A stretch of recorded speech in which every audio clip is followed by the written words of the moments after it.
Listening test. This test has 3 parts. In each part, you'll hear a number of different extracts. At the start of each extract, you'll hear this sound. You'll have time to read the questions before you hear each extract, and you'll hear each extract once only. Complete your answers as you listen. At the end of the test, you'll have 2 minutes to check your answers. Part A. In this part of the test, you'll hear 2 different extracts. In each extract, a health professional is talking to a patient. For questions 1 to 24, complete the notes with information you hear. Now, look at the notes for extract 1.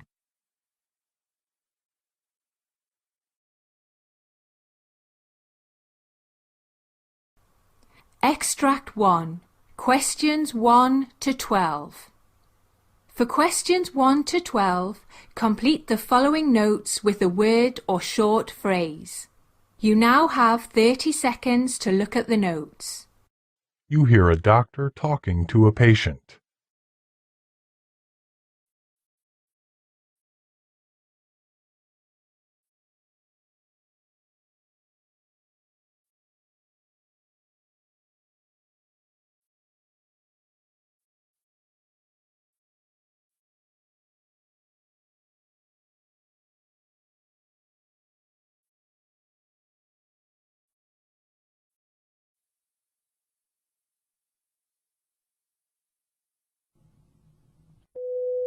Hello, doctor. Good afternoon. Good afternoon. May I know your problem? Well, doctor, I am a patient with coronary artery disease and peripheral vascular disease with prior stent-supported angioplasty. I'm having a persistent cough for the past 2 weeks and some shortness of breath. I was also treated for pneumonia. Do you feel any chest pain, pressure, or heaviness in chest? No, doctor. What's your age? 60, doctor. Do you smoke or drink? Well, I don't drink, but I'm a regular smoker. May I know your past medical history? Well, I have coronary artery disease since 2016, peripheral vascular disease for over 10 years, chronic obstructive pulmonary disease, and hypertension. Did you undergo any surgery in the past? Yes. Right fern popliteal bypass about 8 years ago, neck fusion in the remote past, stent-supported angioplasty to unknown vessel in the heart. What medications are you taking? Aspirin 81 milligrams daily, clopidogrel 75 milligrams daily, allopurinol 100 milligrams daily, levothyroxine 100 mcg a day, lisinopril 10 milligrams a day, metoprolol 25 milligrams a day, atorvastatin 10 milligrams daily. Are you allergic to any medicine? Yes, I cannot take aspirin because it is intolerant to my stomach. I get stomach upset. Okay, well, your physical examination result shows your body temperature is 97, heart rate of 90, blood pressure of 187 over 105. Cardiovascular studies show normal upstroke, distal pulse symmetrical. Heart regular with a normal S1 with normally split S2. There is an S4 at the apex. Lungs with decreased air entry. No wheezes. Echocardiogram shows mild biatrial enlargement, normal thickening of the left ventricle with mildly dilated ventricle, EF of 40%, mild mitral regurgitation, and diastolic dysfunction grade 2. Nuclear stress study shows fixed infralateral defects, no reversible ischemia identified. Laboratory data shows normal white cells, hemoglobin 11, BUN of 12.1, creatinine of 0.8, troponin of 0.04, BNP of 5700. Your premature ventricular contraction is random. You had runoff 3 beats consecutive 1 time. The patient denied any awareness of that or syncope. Did you have any temporary loss of consciousness related to insufficient blood flow to the brain? We term it as syncope. No, doctor. Actually, I'm unaware of it. Okay, You have cardiomyopathy, ischemic exacerbation of symptoms. Electrophysiology study is required for ventricular tachycardia. Defibrillator will be determined at a later stage. Continue with metoprolol with a little higher dose of 25 milligrams twice a day. Continue atorvastatin. Increase lisinopril to 20 milligrams daily to improve blood pressure management. Take hydralazine 50 milligrams for blood pressure management. Okay, thank you, doctor.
Extract 2, questions 13 to 24. You will hear a physiotherapist talking to Kelly, a woman with lower back pain. For questions 13 to 24, complete the notes with a word or short phrase. You now have 30 seconds to look at the notes.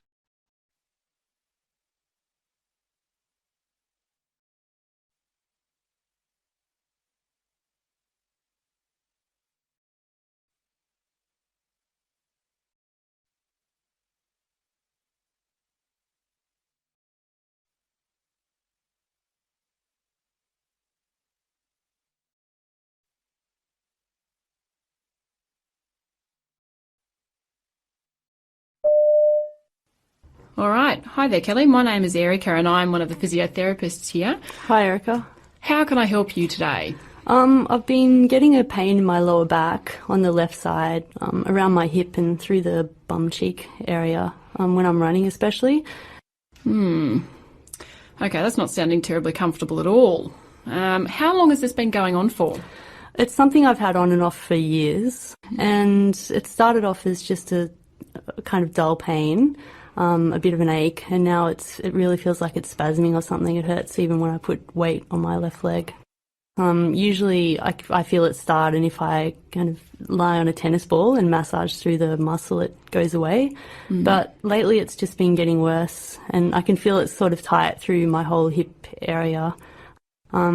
And I can feel it kind of even when I'm sitting and sleeping, or at night when I'm trying to sleep. If I roll, I can feel it kind of, it's hard to explain. It's like a shooting pain that travels down my leg.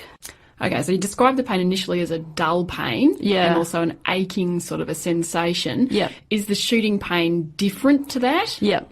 Okay, so the shooting pain, where does that go?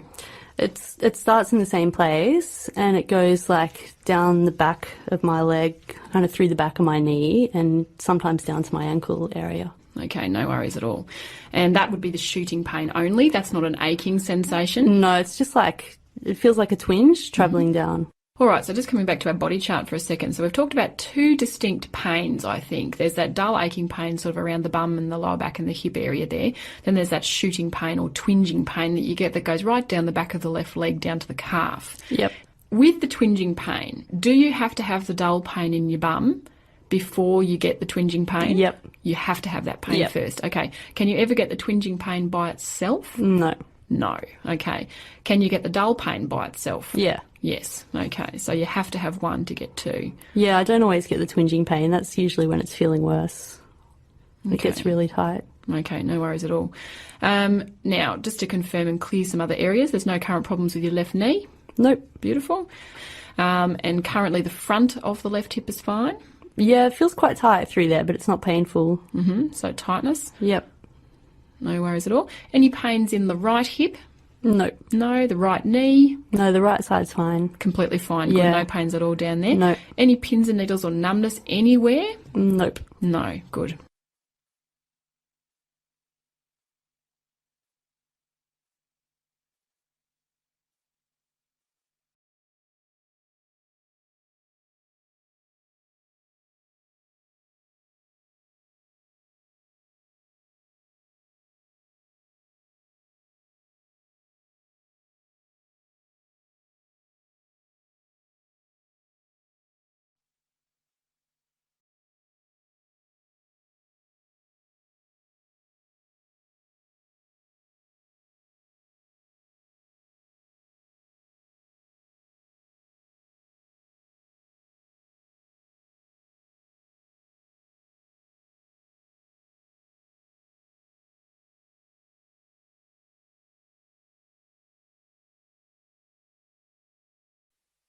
Part B.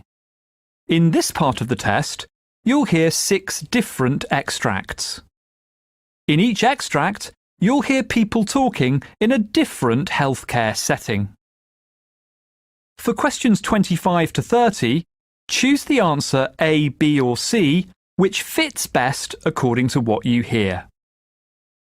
You'll have time to read each question before you listen. Complete your answers as you listen. Now look at question 25. Now read the question.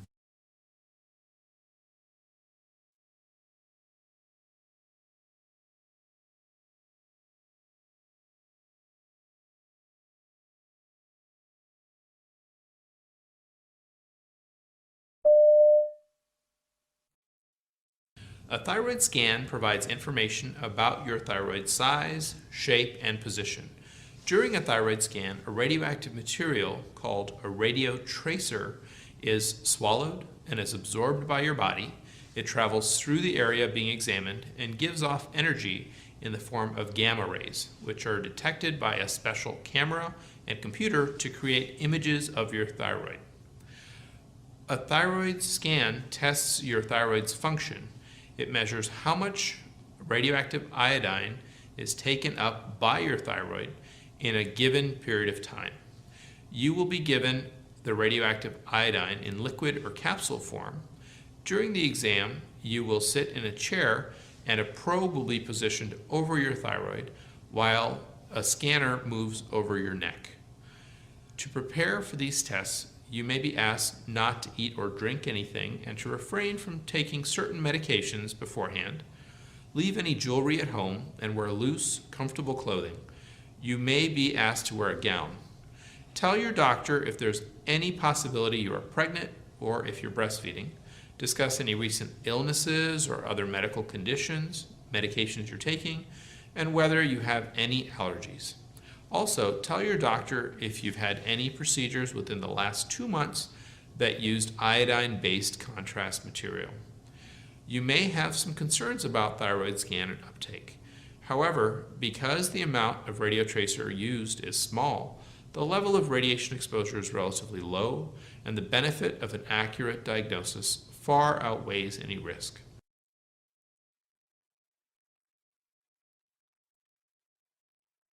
Question 26. Now read the question.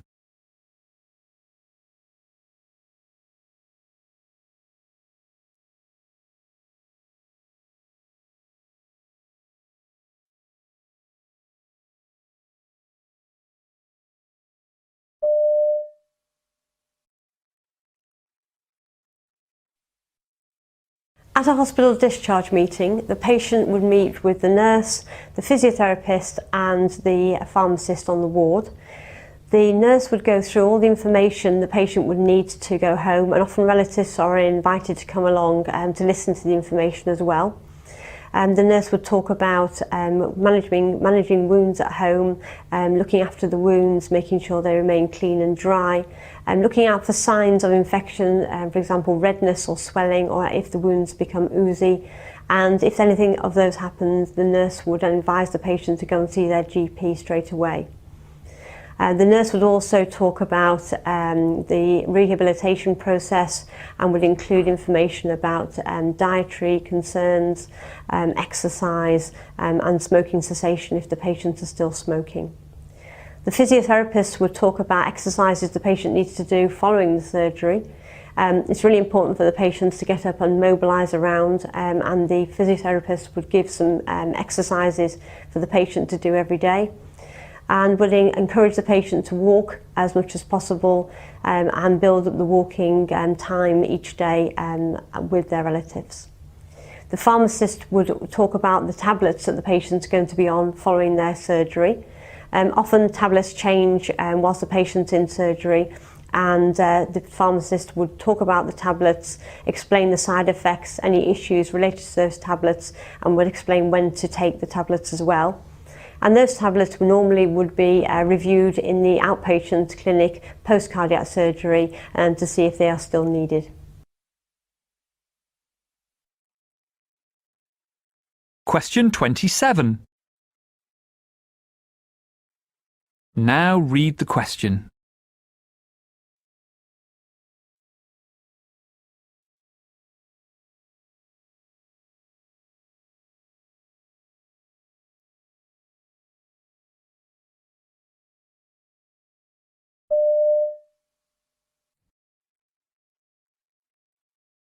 Today I'm going to be talking about a BiAmp overhead paging system along with a Roland-Borg nurse call system and the power of connecting those two together. We can automate code blue processes so that when a code blue is pressed, it can automate a response overhead to the paging system, which I'll demonstrate right now.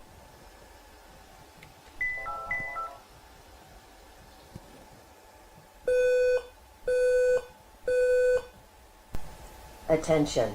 Code blue. Room 501. Medical ICU.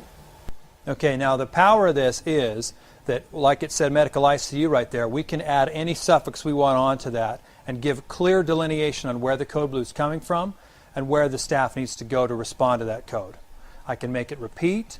We can add different preambles, as you heard a preamble before that. It is really a powerful tool, and I'd love to talk to you about it.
Question 28. Now read the question.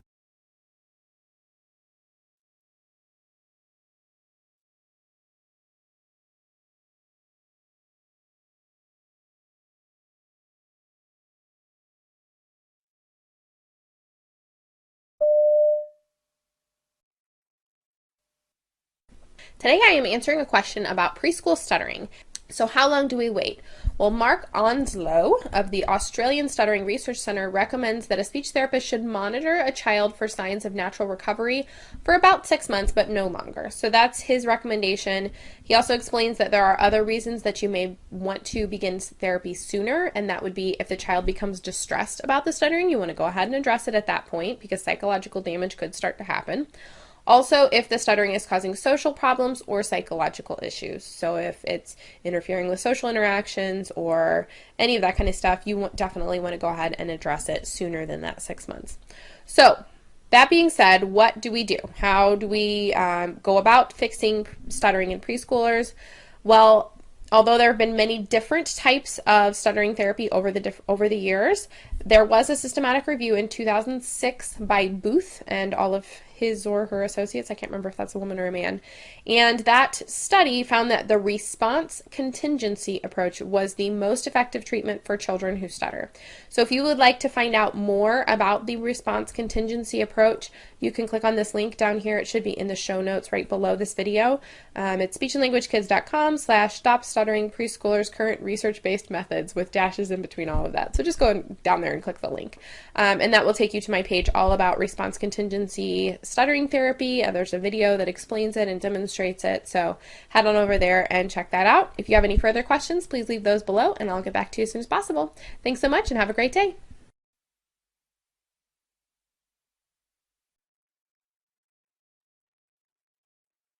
Question 29. Now read the question.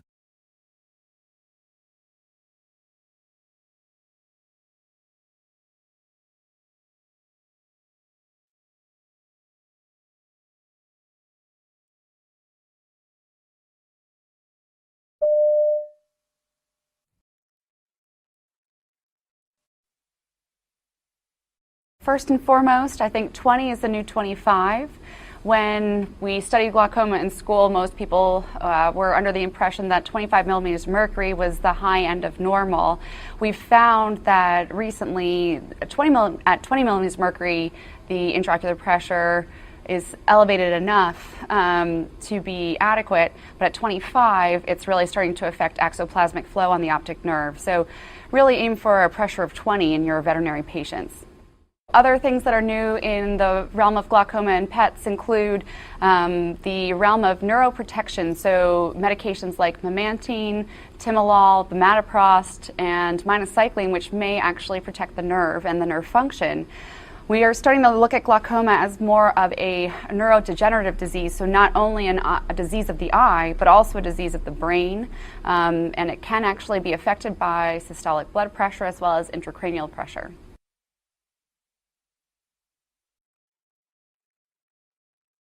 Question 30.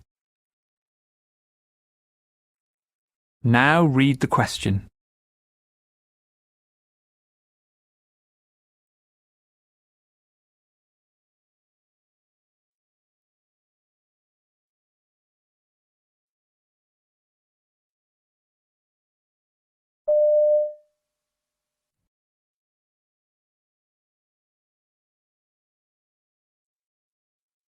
The goal of this paper, this health policy statement, is to give a uniform document where all laboratories can find the information they need and utilize that information to communicate in all aspects of healthcare to improve patient quality.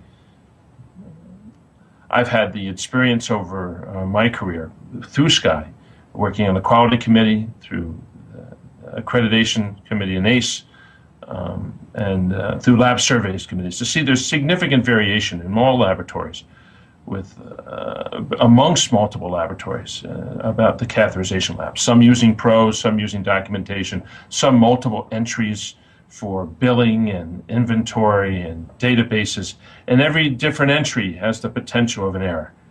The goal of this report is to take that potential error out of it and improve patient quality. The emphasis that we had throughout this effort was to make this as uniform for the laboratories, for the vendors, for all to make it easy to transfer data, to make it non-repetitive, and have a uniformity across all fields.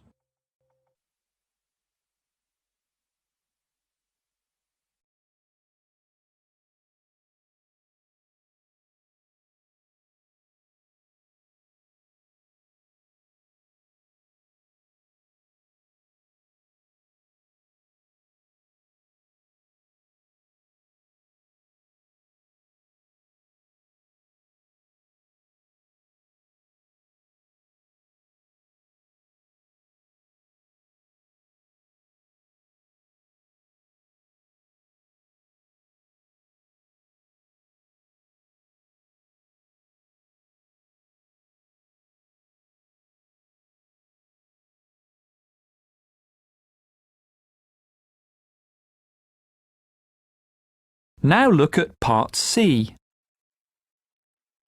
Part C. In this part of the test, you'll hear 2 different extracts. In each extract, you'll hear health professionals talking about aspects of their work. For questions 31 to 42, choose the answer A, B or C which fits best according to what you hear. Complete your answers as you listen. Now look at Extract 1. Extract 1, questions 31 to 36. You now have 90 seconds to read questions 31 to 36.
Stacey, I thought this article was really fascinating, not least because after years, maybe decades of debate on the downsides of medicine and overdiagnosis, it seems quite incredible that we don't quite know what we're talking about still. And you seem to have been working hard to really try and understand and define what too much medicine is. Can you set the scene for us a bit and tell us how you got into this and why it's important to try and define these concepts? Yeah, absolutely. So, as you know, Helen, this paper kind of started with a really interesting experience at the second International Overdiagnosis, well, Preventing Overdiagnosis conference. We all talked about overdiagnosis animatedly for 3 days, and we had a sense of solidarity, and we agreed that this was a problem and it needed to be fixed. And then on the 4th day, there was a special invitation-only meeting of experts, so just people that were really engaged with research about overdiagnosis to try and set the research agenda for the next 12 months. And the very first session was called, I think, Nailing Down the Definition of Overdiagnosis. There was 2 hours devoted to this session. And so these are all people who've been thinking about overdiagnosis a lot. And it became apparent within the first 15 minutes that there was no way that we were going to nail down a definition of overdiagnosis that day, because everyone was using the word in a slightly different way. So we all had this general shared intuitive sense that we were all interested in the same problem or similar problems or related problems, but we weren't completely clear what we meant when we said this word, overdiagnosis. So we came away from that meeting really motivated to try to unpack why that could be, why these very well-intentioned, very smart expert people were not using this word in exactly the same way. And why is it important to have clarity on that word? What's it stopping us doing, or what conversations can't we have without its definition? I think overdiagnosis is such a difficult thing to approach in policy terms, in clinical terms, and I find even just talking with my friends about overdiagnosis, it's quite counterintuitive, and it can be very difficult to talk about in a way that convinces people that it is a problem that we need to do something about. I think if we're not clear ourselves what we're talking about, it becomes very difficult for us to be clear with policymakers and with the general public that this is a problem that we need to do something about. And we also, if we're not clear, I think we potentially waste a lot of energy within the research and clinical community talking at cross purposes. If we're all using the word to mean different things and talking past each other, we waste a lot of energy. But if we can be clearer amongst ourselves what exactly this problem is that we're trying to solve, we've leaped the first hurdle towards trying to solve the problem. And the problem, really, I think the people that are focused on the problem of too much medicine are really mostly concerned that medicine is harming people when it doesn't mean to, and that we're allocating resources in a way that doesn't get the best benefit for the people who need medical care. So it's motivated by good reasons, wanting to prevent harm and wanting to make sure that there's the maximum amount of benefit. But until we're clear exactly on what overdiagnosis is, it's hard to achieve those things that we're trying to achieve. And what are the key themes that emerge? Because I went to some of your sessions, and you might think walking into the sessions at the conference that overdiagnosis is quite a numerical, black and white issue. But actually, in the setup to this article, you explain that it's actually far more complicated than that. And to an extent, overdiagnosis or too much medicine is in the eye of the beholder. And there's a lot of judgment and ethics and messy stuff in there. Tell us a bit about that. It's true. So part of the challenge of overdiagnosis is that it's a really complicated scientific problem. So there's amazing people, including my colleague Alex Barrett, who you'll be speaking with later, who've dedicated many years of their career to trying to work out how to produce accurate, trustworthy scientific measurement of the size of overdiagnosis. So it's definitely a scientific problem.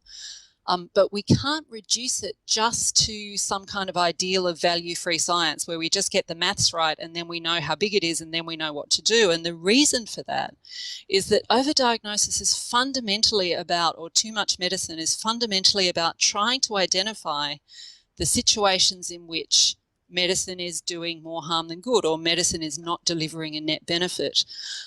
And as soon as you start talking about harm and benefit, you're in the realm of ethics.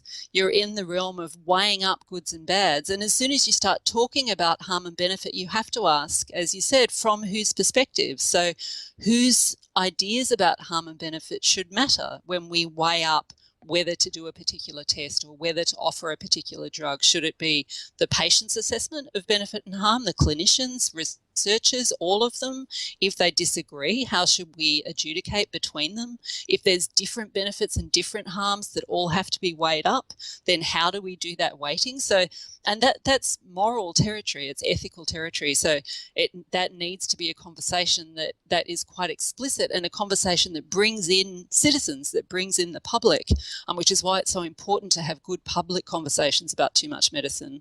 And if we want to address too much medicine, we also need to recognise that it's a social problem. You know, this is a problem that comes from the social systems that we humans create for ourselves. So it's driven by things like clinicians who are pushed and pulled by incentives and penalties in the systems that they work in, and clinicians who feel threatened by medico-legal threats to do more testing and to make sure that they've covered every base, or companies who are required to make a profit, and so they might sell tests or sell drugs harder than they should to try and make more money, or things like the increasing rise of direct-to-consumer selling of tests, like genomic tests. So, you know, spit in a vial and send it off in the post and you can get information about your genome sent back to you in a couple of weeks. So these social forces are an important part of what creates overdiagnosis, what motivates it, what drives it. So if we're going to be able to address it effectively, we've got to acknowledge and take seriously that social aspect of overdiagnosis or too much medicine. So the science is critical, but the ethical and social dimensions are just as critical, and in fact should feed into the science if it's going to be good science. So setting out these definitions must have been no easy thing, and it sounds like there's a huge grey zone in terms of how we're going to be able to think and deal with them. In your article, you've got an enormous table, I guess informed by the opinions of all these different experts who were feeding in their thoughts about what overdiagnosis was. Can you explain for the readers some of the broad themes that are in there?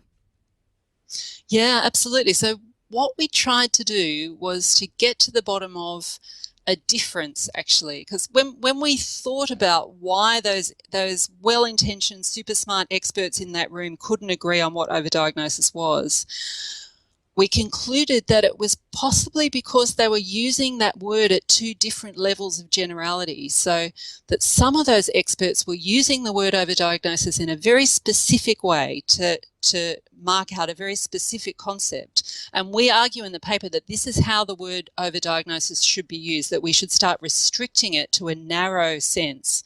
And that sense is really about the boundaries of the definitions of conditions. So the narrow sense of overdiagnosis, which is the first line in our table, is when a person is diagnosed with a condition, but that diagnosis doesn't produce a benefit for that person. So it's a very particular problem, and it's about rethinking the boundaries of diagnoses, diagnostic categories, and thinking about those boundaries not in terms of can we make sure that we find every case, or can we make sure that we treat every person, or can we leave no stone unturned, but instead it's about thinking what will the benefits be, what will the harms be, how can we weigh them up against each other, how can we be sure that the benefits are likely to outweigh the harms. So that concept of overdiagnosis is quite narrow, quite specific, and it really needs to be, yeah, it is. It's about when is it a good thing to label this person? So when is it likely to benefit this person to give them this label?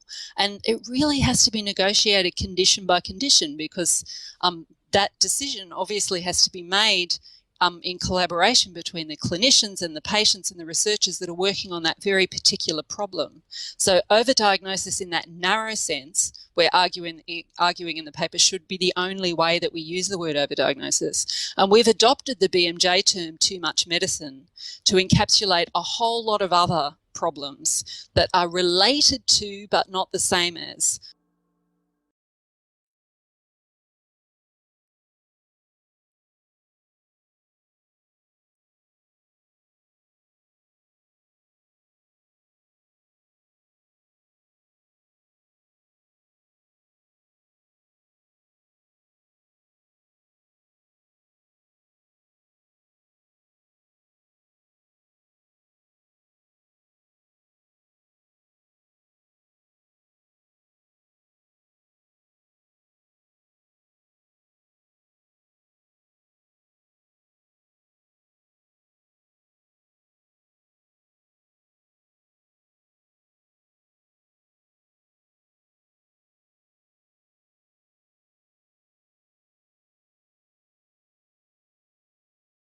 Now look at Extract 2. Extract 2, questions 37 to 42. You now have 90 seconds to read questions 37 to 42.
Aboriginal health issues. Diabetes.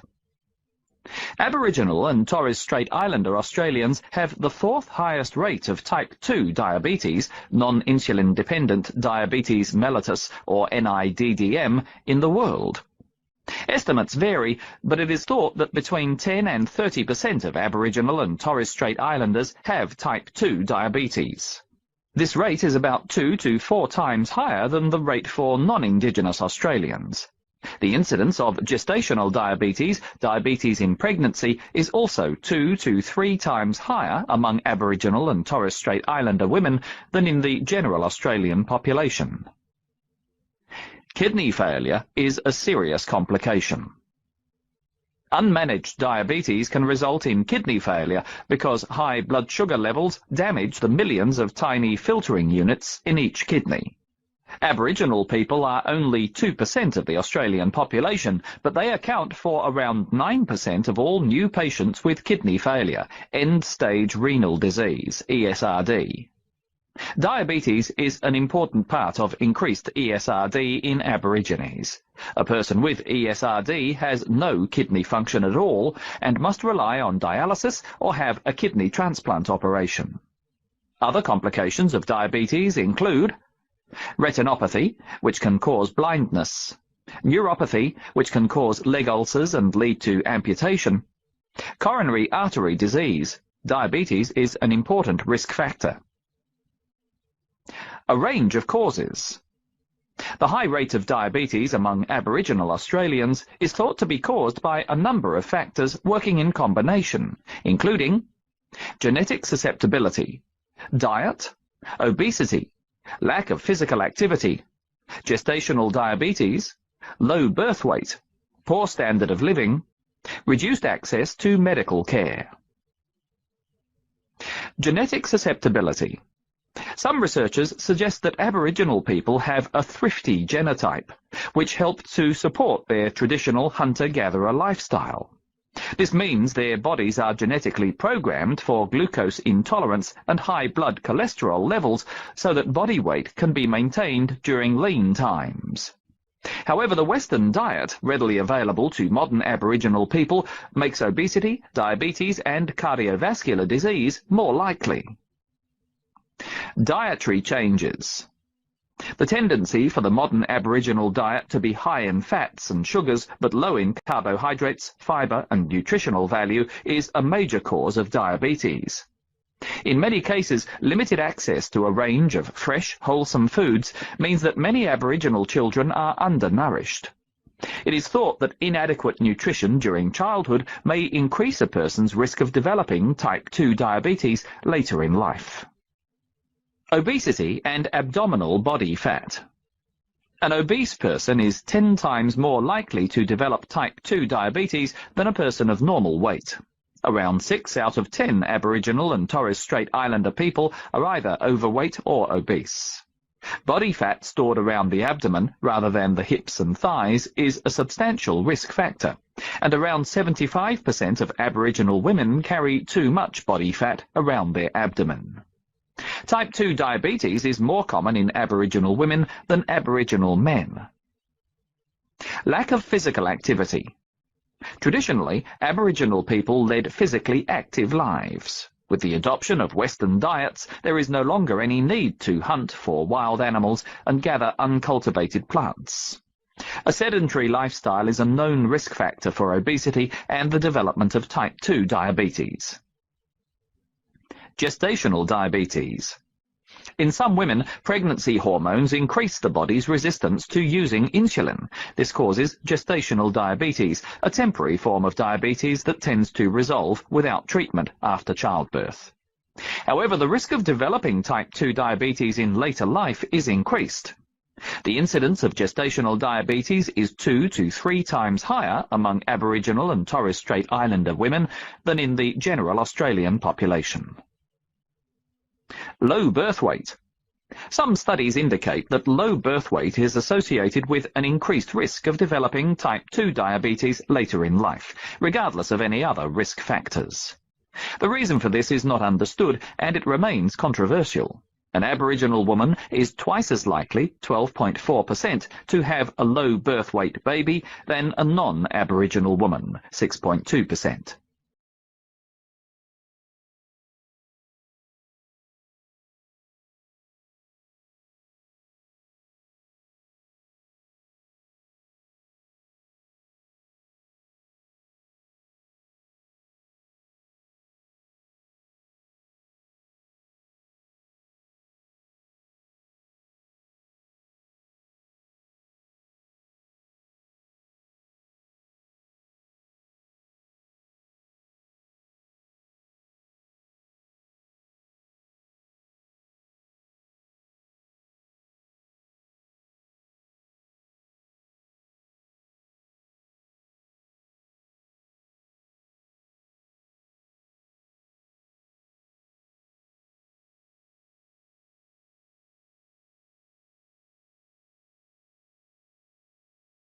I wonder how head injury can lead to a condition like this. I realize your anxiety. Definitely, I will help you to sort it out. But before moving further, would it be okay if I can ask you some questions?